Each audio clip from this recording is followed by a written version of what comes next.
Okay, I know that the sound from this morning's stream was really, really bad. I don't know why, but I'm going to review it anyway, just because I can, because I'm bored. Papa Kerry was on, and he told the Kit Carson Scout story again. Here's the short version for those of you in the back. Kit Carson Scouts were North Vietnamese and Viet Cong defectors to South Vietnam during the war. They would show where booby traps were were or could be set up. They'd show where encampments were. They did scouting jobs, that sort of thing. Um, a Kit Carson scout was interviewing I think, North Vietnamese uh, prisoner of war who had been collected up and was going to be handed over to the South Vietnamese government. Two of them got to talking, and the North Vietnamese POW said, "We know all we have to do is keep fighting long enough and the Americans will go home. They'll go away." We see that in the American propaganda, all we have to do is just keep holding on that long. Some examples of that was John Kerry throwing his ribbons at Papa Kerry says the Pentagon. I think it was the White House, but that's not important. John Kerry throwing his uh, ribbons at the U.S. government. Take them back, right? Jane Fonda sitting on an anti-aircraft gun. Yeah. Um, the Kent State uh, um, uh, protests. See, all of these peaceful people are here to protest the war, and the American government massacred them in cold blood. That's not the whole story. No, it's not even close. Unfortunately, it is the majority of the story. And then just keep playing it on loop all day, every day, until everybody believes, oh, I guess Americans don't want to be there. It doesn't matter what the truth is. It matters what the message is. I followed up with that by uh, playing or attempting to play a clip from a Tulsi Gabbard 2020 campaign speech in which she's demanding that we get out of Iraq and Syria. I do have to point out she did not say anything about Afghanistan. To the best of my knowledge, Tulsi has never said anything about Afghanistan. But we did pull out of Afghanistan because that's what the people were demanding. No, no, nobody wanted that. Where did that come from? That's what we did instead. Papa Kerry referred to the pullout from Afghanistan as worse than the pullout from Vietnam. That's bad, right? Is he right? Well, I'm not in a position to judge. I don't remember the pullout from Vietnam. I'm sorry. It was uh, a year and a day before I was born, so I don't know. But yeah, it was bad enough.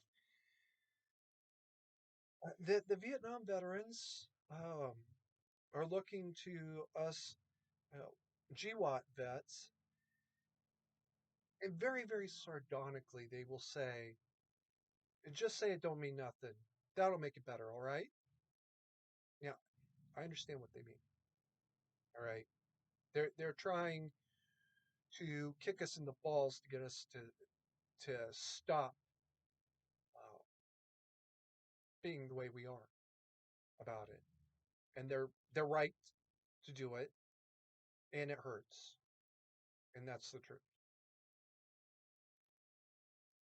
The demand that we pull out of Ukraine now is the same as the demand that we pulled out of Iraq and Syria, and look how those are going. I used to refer to Ukraine as Poland 1938. Yeah, maybe that's not a fair assessment. More like Britain 1941, how the British held on for over 6 months. Now it's going on year number 3 in what was supposed to be a 3-day campaign. I that was just pure propaganda. I thought it'd be uh, about 3 weeks. Well, here it is, 3 years later, 52 times that, and they're still holding out. I'm just saying, that's a long fucking time. Um, I went on to read something, and it's actually important, so I want to reread it for you. Princes, so as to hold securely the state, have kept their subject towns distracted by factions. Others have fostered enmities against themselves. Those who were what reckoned wise were accustomed to say that it was necessary to hold Pistoia by factions, and with this idea they fostered quarrels in some of their tributary towns so as to keep possession of them more easily.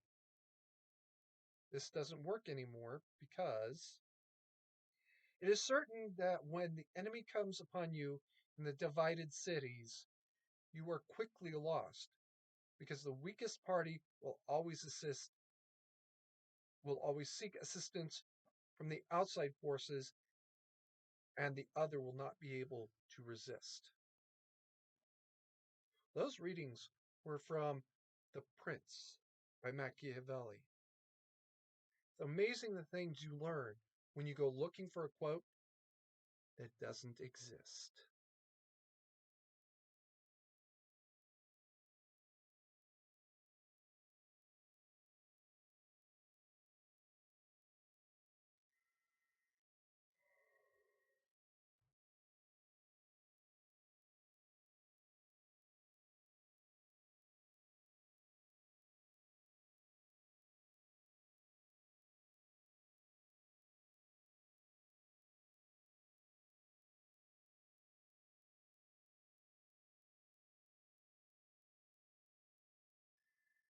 To apply this to our own times, I re-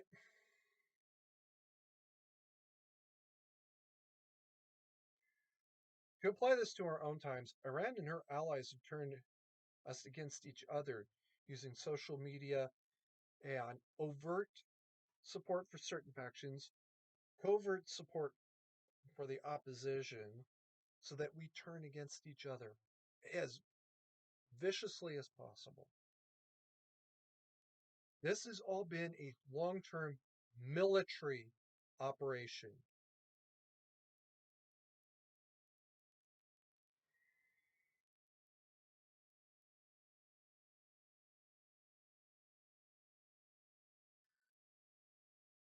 To apply this to our own times, Iran and her allies have been giving overt to apply this to our own times. Iran and her allies have been using social media to turn us against each other, giving overt support to certain factions, covert support to opposition factions, in order to turn us against each other.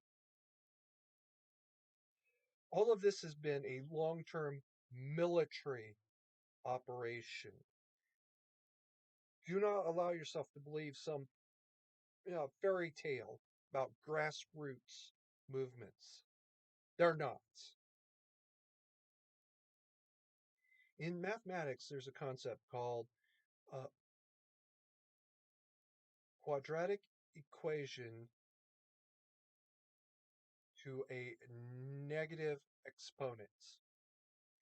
What it is, y equals mx plus b, is the basic mathematical formula of the universe. If you change x from just a factor to an exponent, the line that's created curves very, very sharply. And if you turn that curved or that exponent into a negative, it curves downwards. Gun control is a negative exponent. Now, there's basically one law that was actually a great concept, horrifically badly executed. That's the National Firearms Act. It was a great concept, but it was never executed well at all, in any sense of the word. It was this $200 stamp that you could literally buy a permit to own an automatic weapon. Okay, well, in 1930s money, $200 is a lot of money. In current value, I can afford the stamp. The Hughes Amendment attempted to close this loophole by banning the manufacture of automatic weapons, which was also fucking stupid. All right. Whereas the execution of NFA was bad, stupid, bad, the Hughes Amendment was just plain fucking stupid. And every other gun control that has come since the National Firearms Act has been badly conceived and horribly executed. Not a single one was well done. The 1994 assault weapons ban was supposed to make all of the assault weapons, which I knew at the time, these weren't assault weapons. AR-15, that's a semi-auto. All of the semi-autos are being banned. These aren't assault weapons. This doesn't make sense. But I was willing to go along with it because I knew this would be a very interesting 10-year experiment. Well, right about halfway through that experiment, we learned what happened. The 1999 Columbine High School massacre told us absolutely irrevocably exactly how well this law worked. It absolutely did not. It became not just the assault weapons ban became not just a negative exponent, right? It became an exponent of an exponent. It was literally that bad a law. There's a reason why they didn't pass the assault weapons ban under Barack Obama, which, by the way, is very much the midwife of mandatory carry. None of this would exist but for people advocating for Barack's assault weapons ban that everybody knew was never going to work. And unlike the 1994 ban, Barack's law had no sunset clause. So there would be no going back now.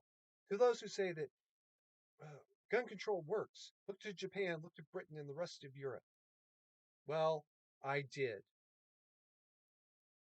What they're not telling you is that Britain has a lower overall number of gun related murders, but a much, much higher uh, gun murder rate per capita. Whether it's 5 times as much or 10 times as much as my math came out to, it is astronomical compared to the United States. You know why?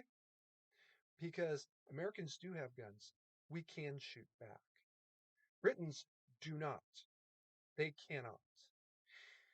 To those who say that arming everybody will lead to uh, stray rounds striking innocent victims, I say you're full of shit. If you're not just lying, you're full of shit. The fact of the matter is, I could only find 3 examples of a justifiable shooting that ended in a innocent victim being shot. Now, I found a lot of examples of people being shot in the midst of a shooting by the criminal, even when the criminal in question did not intend to shoot that person or this other person. They just got caught in the crossfire. Well, no, it wasn't crossfire in the majority of cases yet. They were just downrange of somebody else that the shooter appeared to have intended to strike, or whatever the matter is. The dozens of cases of justifiable self defense shootings in the United States, I could only find three where the good guy with the gun shot somebody other than the criminal. One, it was a police officer who had people downrange. He didn't know it until it was too late because they broke cover. That's unfortunate. That really, that's tragic. That's also not uh, not his fault. It really is as simple as that. The next one I found, I didn't hear too much about what happened to the officer in question. All right. It was not so clear cut, but I do know that he was forced to resign very quickly afterwards. The next case was a private citizen who, yeah, he hit somebody downrange, but he wasn't prosecuted because at the end of the day, it really wasn't his fault that somebody else was shooting. Under Datislav, as long as you're acting with due prudence and with the reasonable restraint, you'd be fine. You'd be good to go. Yes, somebody ran out from cover behind the criminal. That's unfortunate. It's also not your fault. It's as simple as that. You could also go the melee route, which is you choose not to shoot, right? But the bad guy sees it. Somebody else has a gun. They're going to shoot back. They're going to run away from you, at very least. In the melee case, the man ran into a ladder wall, and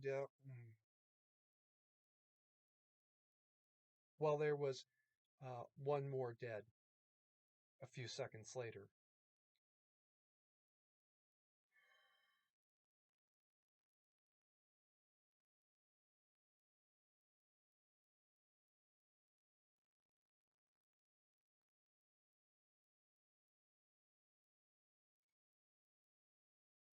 And there would be no more shootings after that. No more, uh, and nobody else would be shot after that, for damn sure. It's more a matter of the police find and secure the weapon and the other evidence in question. In the Indianapolis case, the kid shot 10 times. 8 were retrieved from the now deceased suspect's body. One more was retrieved from the backstop, having gone right all the way through.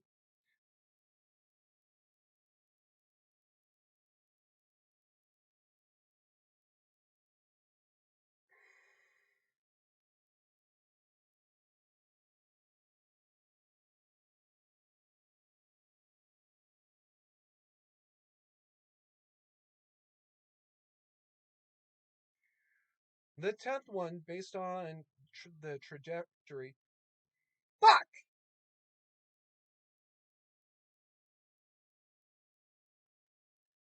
The 10th one, based on the trajectory, appears to have been fired at a point when he was on target, but then because the shooter was falling like a sack of shit, he dodged that one round.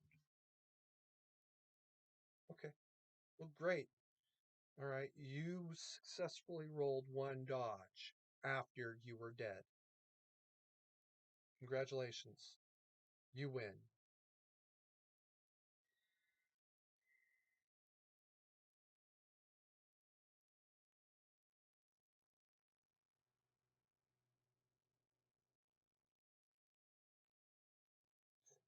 30 fucking minutes because cars keep going by. No, I'm going to put this one up just as it is.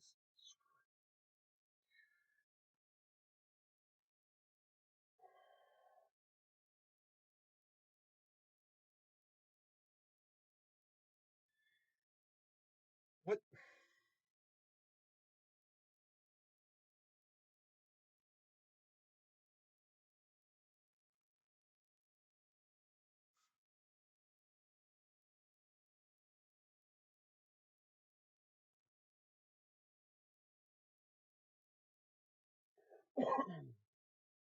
what the advocates for the British and Japanese and other models, the scam that they're pulling on you.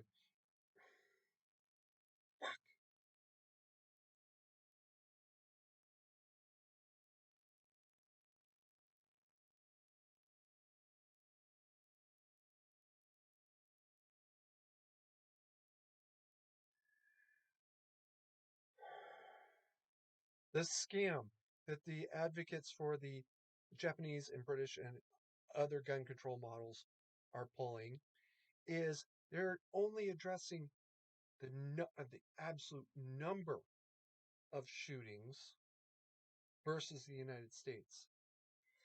And more so, they're trying to keep your attention only on the absolute number of mass shootings in Britain, Japan, wherever, versus the United States. They're not even letting you see the total number of murders per capita is much higher, and the total number of gun murders in Britain, especially, is higher, at least 5 times higher than that of the United States. It's actually probably much higher still. Even adjusting the population numbers to the that demanded by one. I want to emphasize only one of my critics. The actual gun murder rate is probably twice as high, right back up to that 10 times number, because Britain obscures and alters their crime stats by only addressing crimes as adjudicated and not as committed, which is how the US ports it. You shoot somebody, it goes on the books as a gun murder. Even if it's later determined that no, this was a self defense case, it's still on the FBI rolls as a gun murder. Versus in Britain, it doesn't matter how blatant the murder is, it only matters what the judge says as that gavel falls. And if they rule not guilty, or you plead guilty to a lesser crime, or you plead guilty on the condition that the gun is removed from the charges or whatever, it's not recorded as a gun murder, and it may not be recorded as a murder at all. The reality is, our 1,500 gun murders,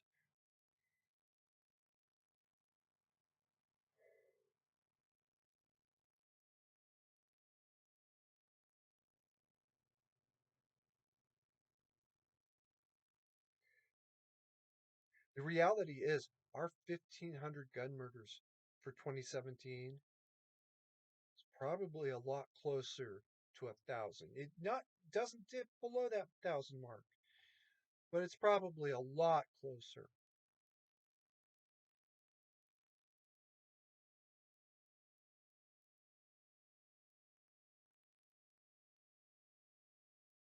But it's a lot closer to 1,000 than it is 1,500.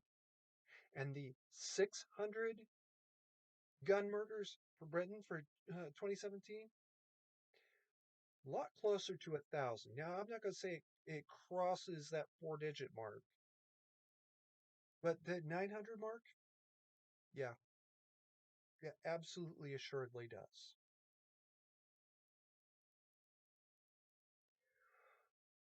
I do hope you go and watch the live stream because that is Papa Carey. Those are his words, not mine.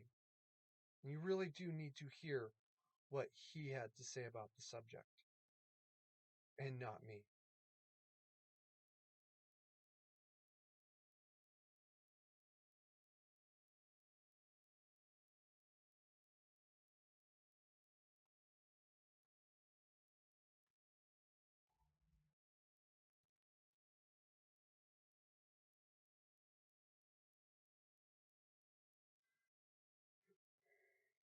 Had the founders foreseen the future, they would have written a very different Second Amendment. A well protected public being necessary to the security of a free state, the duty of the people to keep and bear arms shall be enforced. Keep calm and mandatory carry on.